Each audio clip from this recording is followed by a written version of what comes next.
हरियाणा की हर अपडेट के लिए बेल आइकन दबाएं और सब्सक्राइब करें STV हरियाणा न्यूज। प्रयोग किया, वोट डालने के लिए पहुंचे। वहीं सबसे ज्यादा जोश युवाओं के अलावा अगर किसी में देखने को मिला तो वो थे बुजुर्ग। आइए आपको दिखाते हैं इस रिपोर्ट के जरिए कि कैसे बुजुर्गों ने सबसे पहले आकर अपनी जिम्मेदारी को निभाया।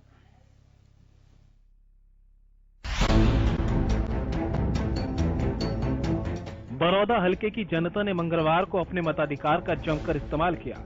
तस्वीरें देखकर ही अंदाजा लगाया जा सकता है कि लोगों में मतदान को लेकर कितना उत्साह देखा गया। लेकिन इन सबके बीच कुछ ऐसी तस्वीरें भी सामने आई है जिन्होंने ये बता दिया कि लोकतंत्र के इस पर्व में उम्र मायने नहीं रखती।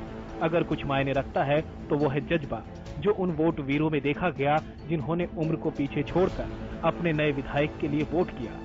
कोई बुजुर्ग अपने परिवारों के युवाओं के साथ वोट करने पहुंचा, तो कुछ बुजुर्ग अपने घरों के बच्चों का हाथ पकड़कर पोलिंग बूथ पर पहुंचे, तो कोई लाठी पकड़कर मतदान केंद्र पहुंचा और EVM का बटन दबाया।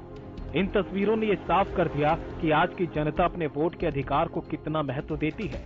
10 नवंबर को नतीजे चाहे जो रहे, जनता ने ये बता दिया कि उनके लिए पहले मतदान है, फिर आराम है।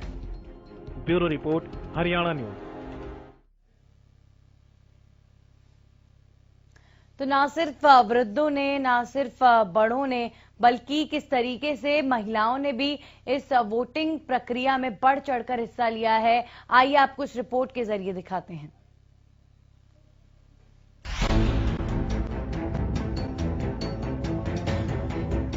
कोरोना वायरस के संकट के बीच शुरू हुआ बड़ौदा उपचुनाव एक पड़ाव पार कर चुका है। जागरूक मतदाताओं की कतार सुबह से ही बूथों पर पहुंची और सुरक्षा के कड़े इंतजाम के बीच मतदान किया गया।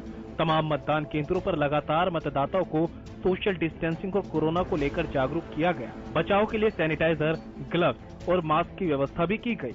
मतदान के बीच भुटाना गांव के पोलिंग बूथ से कुछ तस्वीरें सामने आई, जिसमें हरियाणा की संस्कृति के साथ कोरोना से बचाव के लिए जागरूक किया गया। बड़ौदा वासियों ने भारी संख्या में पहुंचकर विकास समेत तमाम मुद्दों पर मतदान कर प्रत्याशियों की किस्मत का फैसला कर दिया है। लेकिन मतदान के बीच प्रशासन द्वारा जिस तरह से कोरोना की गाइडलाइंस को फॉलो किया गया, ये काबिले तारीफ रही।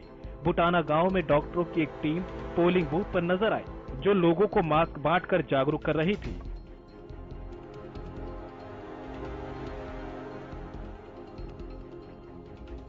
महारा गांव के पोलिंग बूथ पर भी मतदाताओं का टेम्परेचर चेक करने के साथ ही उन्हें मास्क और ग्लव्स बांटे गए। बूथ के बाहर सोशल डिस्टेंसिंग का खास ख्याल रखा गया। उधर सिकंदरपुर माजरा के बूथ नंबर 23 पर भी कोरोना को लेकर सुरक्षा के कड़े इंतजाम किए गए थे। मतदाताओं को ग्लव्स पहनाए गए ताकि किसी भी तरह की चूक न रह जाए।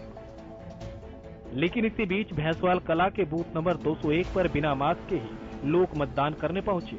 मतदान केंद्रों के बाहर जिन पुलिस कर्मियों की ड्यूटी लगी थी, वो भी बिना मास्क दिखाई दिए। हरियाणा न्यूज की टीम ने कोरोना गाइडलाइंस को लेकर पुलिस कर्मचारियों से बातचीत की और बिना मास्क लगाए लोगों को एंट्री देने से रोकने की बात कही। साथ ही पुलिस कर्मियों को भी मास्क लगाकर और तमाम गाइडलाइंस फॉलो करने की हिदायतें दी गई। बड़ौदा उपचुनाव के लिए राजनीतिक पार्टियों ने तमाम दावे किए, लेकिन फैसला EVM में कैद हो चुका है। मतदाताओं ने बड़ौदा के लिए किसको चुना है, इसके नतीजे 10 नवंबर को आएंगे। लेकिन कोरोना महामारी के बीच जिस उत्साह के साथ लोग वोट करने पहुंचे और जिस संख्या में मतदान हुआ, वो काबिले तारीफ है। Bureau report, Haryana news.